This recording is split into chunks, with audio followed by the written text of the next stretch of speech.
We are back, and Al is joining us at the desk, and he'll have the weekend forecast in just a little bit. But first, we have something special this morning. Yeah, that's right, guys. You know, while I was away last week, you guys mentioned I was on assignment. Well, that assignment took me up to the high country, where I joined literally thousands of visitors on the Blue Ridge Parkway checking out the beautiful fall color. But while I was up there, I learned the Parkway almost never was for North Carolina. Interstate highways are designed to move people and goods. They're really about commerce and getting from point A to point B as quickly as possible. Parkways, by definition, are broad landscape roadways designed for tourists who wish to take the slower, more scenic route. And the best one in the country is right here in our own backyard. Now 90 years old, the Blue Ridge Parkway welcomes more than 15 million visitors each year. That's more than Yosemite, Yellowstone, the Grand Canyon, and the Great Smoky Mountains National Parks combined. Stretching 469 miles from Waynesboro, Virginia to Cherokee, North Carolina, it took 52 years to finally complete, but now today it's the gateway to the North Carolina high country. But it almost never was, at least not in North Carolina. I want to tell you what has been done in the last few days. Early in the Great Depression, newly elected President Franklin Delano Roosevelt was eager to put Americans back to work. At the same time, he had an eye for the beauty of southern vistas. Soon, the two would be combined. In 1933, FDR would approve what would be known as the Scenic Appalachian Highway. It would be a slow, meandering road built mostly by locals and connect the Shenandoah National Park in Virginia with the Great Smoky Mountains National Park in Tennessee. Only a very small sliver would run through North Carolina. In fact, the proposed route would come to Blowing Rock and then make a hard right and head west into Tennessee.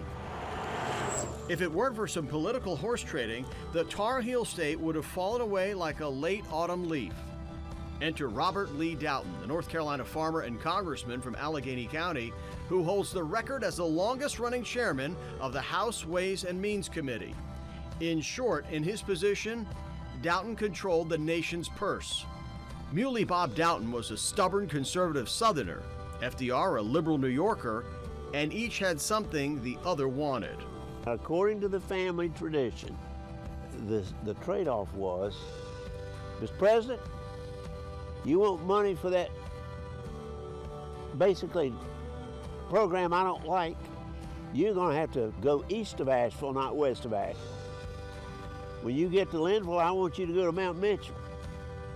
I don't want you to go by Roan Mountain into Tennessee. That's the deal. That storyline is backed up by Judge Richard Doughton of Sparta, a relative of the late congressman. He used the Social Security Act, and I don't think there's any documentation of that, but you can ask any of his family, and wanted to get this parkway through North Carolina. He didn't want it going through Tennessee. And he, what the family history is, he used that with Roosevelt to get him to favor the Parkway legislation. At the end of the day, FDR won the support of Chairman Doughton, who sponsored the Social Security bill, and the Parkway maps were redrawn once and for all in 1935. Without a doubt, the bypassing of Tennessee was met with bitter resentment. But on the other side of the hill, shouts of joy went up from visitor-hungry cities such as Asheville, now in direct line for an influx of tourist dollars. 253 miles of the elongated national park run along the North Carolina Blue Ridge, ending at mile marker 469 near Cherokee.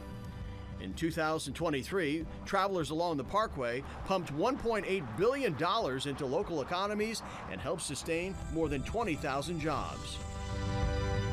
So, the next time you're leaf peeping along the Parkway or enjoying the coolness of a mountain summer afternoon, share the story of how the Parkway itself almost wasn't for North Carolina.